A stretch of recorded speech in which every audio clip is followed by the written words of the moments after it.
Hey guys, I just wanted to make a short video comparing the difference between the new flight model and the old flight model. This is my first time kind of messing with it, so I wanted to see the downsides and the upsides of it. And pretty much what you'll be seeing is one run with it and one run without it, and you kind of see where they fall short and where their strengths are. The main thing that I noticed with the new flight model is that you can pretty much stop on a dime and turn around just like what you saw there, which wasn't previously possible in the old model. Also, the fine maneuvers at high speeds also seems to be a lot better. However, the lift of the helicopter seems to be a bit less than that, but at the same time, the down collective and dropping altitude seems to be much more responsive with the new flight model. So with that said, I just wanted to make a quick little video just comparing the two. So if you're into helicopter flying, you want to try out the new flight model, or you're wondering what it's all about, hopefully this video kind of shows you a little something of it.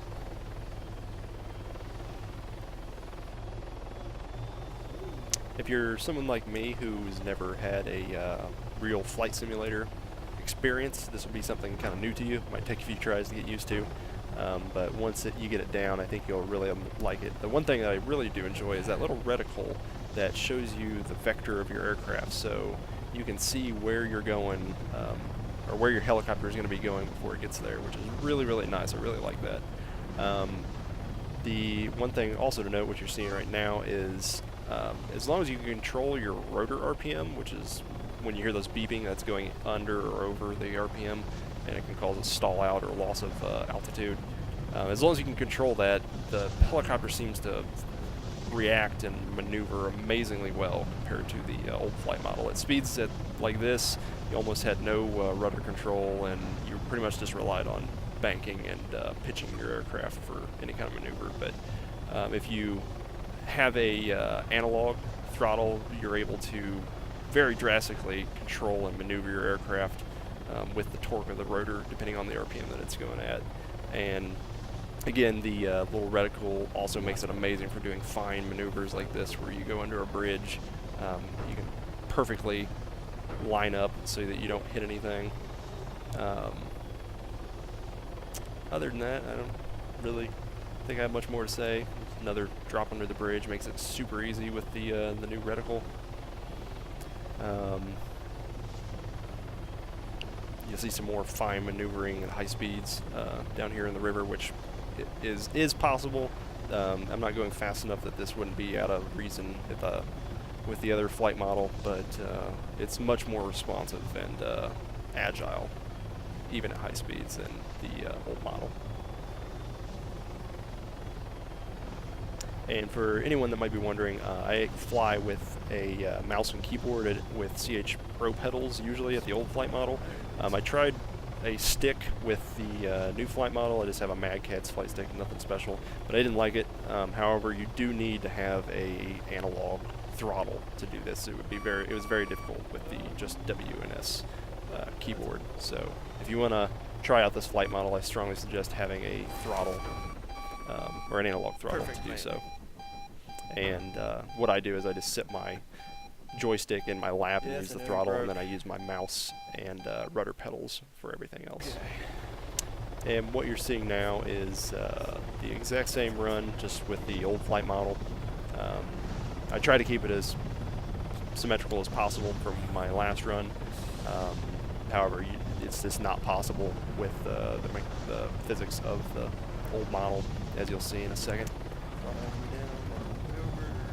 Now here I do the exact same throttle maneuvers that I tried to do with the first flight model, and it was just full collective down, rudder all the way over, and you just can't do it. Being able to control the RPM of the rotors and kill your collective, it helps out tremendously for stopping the aircraft. And then the down collective, you can see here, I'm full collective down, and it just takes forever to lose altitude, whereas the new flight model, you can just drop out of the sky immediately, which is, I find, really nice in certain situations. Maybe not others, but I personally, it's a big thing that I like. The fine maneuvering at low speeds is pretty much the same. Nothing real special here. It's not much different.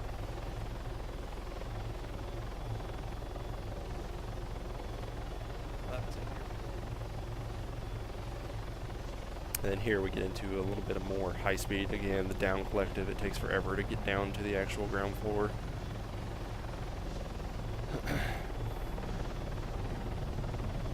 And fine maneuvering, I think I threw a bit of rudder in here, but it's almost negated. You can't really see it at all because of the high speed slipstreaming. And then banking, and I'm full collective down about halfway through that turn, and you can't get the stop on the dime effect that you get with the other one. And then down collective again, trying to get down to the road, just takes ages.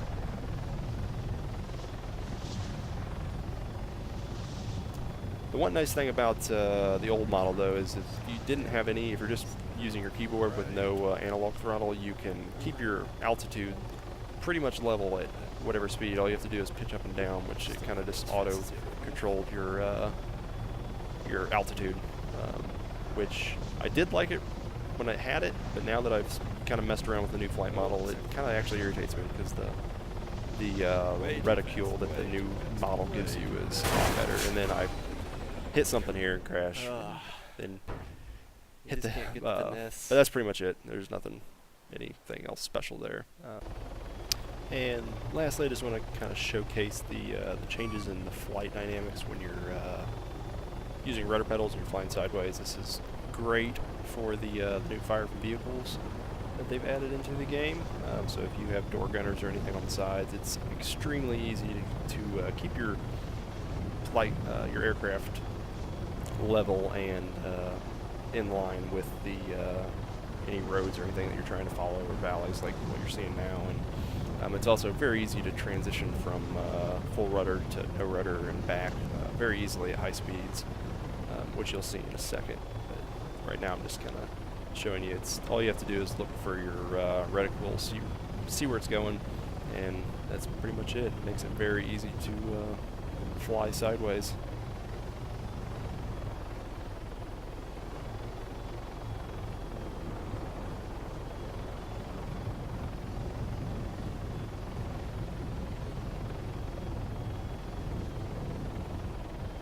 Here I had a little misjudgment.